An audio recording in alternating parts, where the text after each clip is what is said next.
Meet Mr. Archimedes of ancient Greece.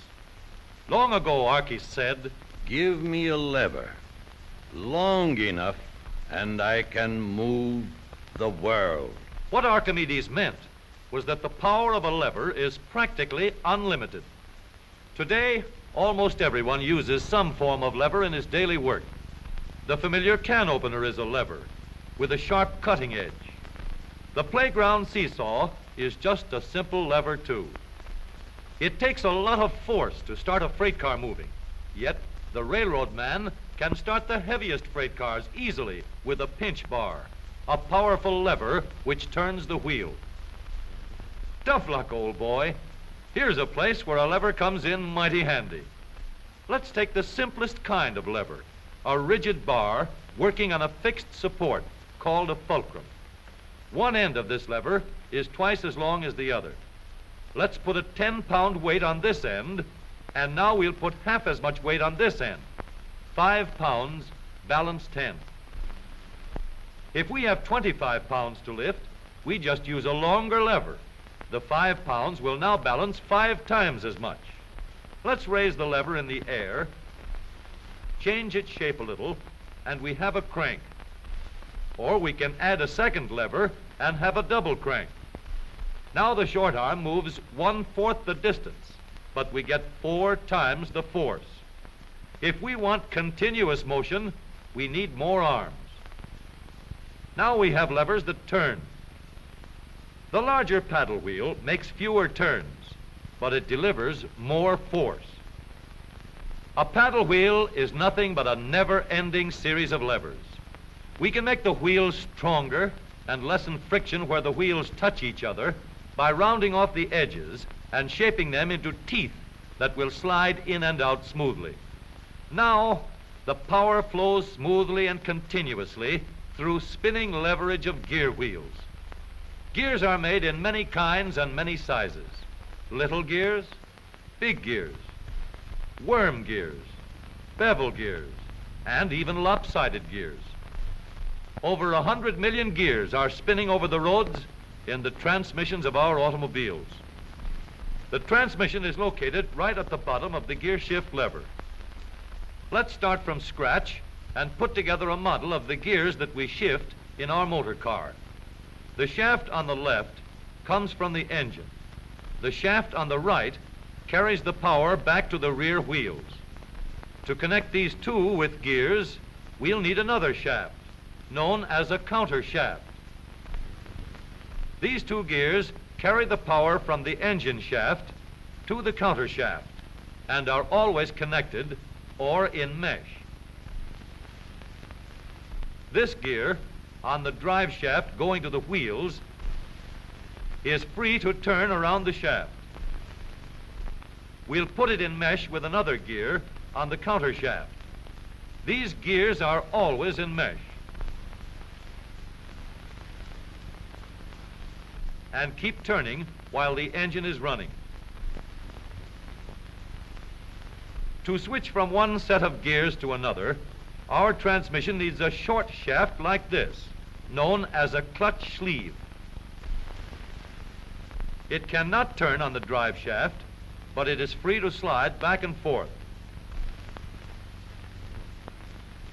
On the sleeve, we'll mount a large gear, which we can shift back and forth to mesh with the small gear in the middle of the counter shaft.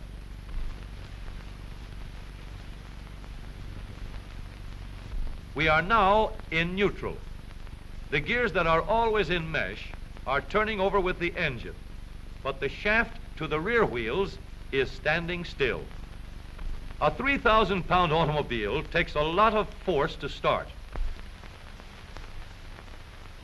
So in low speed, we get the greatest leverage by letting the smallest gear on the counter shaft turn the largest gear on the drive shaft. The engine on this model is running at a constant speed of 90 revolutions a minute. With low gears in mesh, the rear wheel is turning at 30 revolutions a minute, about a third the speed of the engine, but with 3 times the force. The power is going through these gears in the transmission.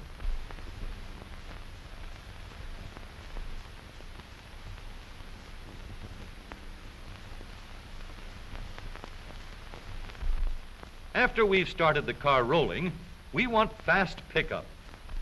So we shift into second by sliding the sleeve backward to mesh with this gear on the shaft to the rear wheels.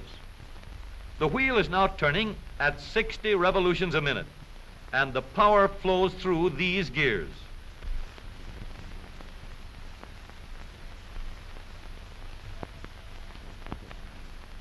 For higher speeds, we let the power go directly to the rear wheels.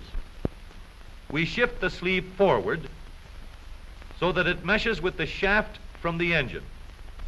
The power travels straight from the engine to the drive shaft. Now the shaft to the wheels is turning at 90 revolutions a minute, the same speed as the engine. But here's a problem. An automobile must be able to go backward as well as forward. So we add one more set of gears to reverse the shaft to the rear wheels. With the gears shifted into reverse, the power travels through the transmission in a path like this. We now have 3 sets of spinning levers for going forward and 1 for reverse. With a gear shift lever, we can shift to any set of gears we wish. But with all these spinning levers in the transmission came noise and wear. Experts could shift gears quietly by careful timing of the gear shift and the engine speeds, but most of us made plenty of noise until new engineering developments made possible the long series of improvements that followed. When we shifted gears, we got a clash because the gears were not running at the same speed. In other words, not synchronized. So engineers set to work to develop a synchronizer. The synchronizer works like a cork twisted into the top of a bottle. The cork will turn until it is so tight that the bottle turns with it. Synchro mesh works the same way.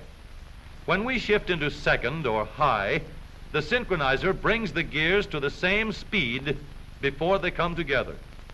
The drums won't let the gears shift unless they are turning at the same speed. When the gears come together, there is no clash, and the shift is made quietly and easily. In the transmission of the up-to-date automobile, we have a powerful low gear to give us a strong spinning leverage in starting. A fast-turning motor must set the weight of the car in motion. In second speed, we can change leverage to get going fast at the same engine speed. With the leverage of third gear, power goes directly to the rear wheels, and we can go as fast as we want. Now every driver can shift gears at any time, regardless of speed. Here is a hill that will give us a real chance to see how smoothly and reliably our spinning levers work in our automobile transmission.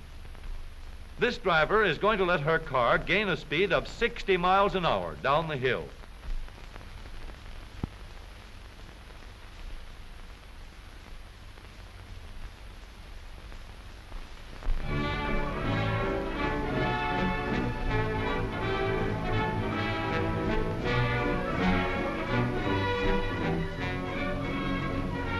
Then she will shift into second speed and bring her car easily and safely under control before it reaches the bottom of the hill.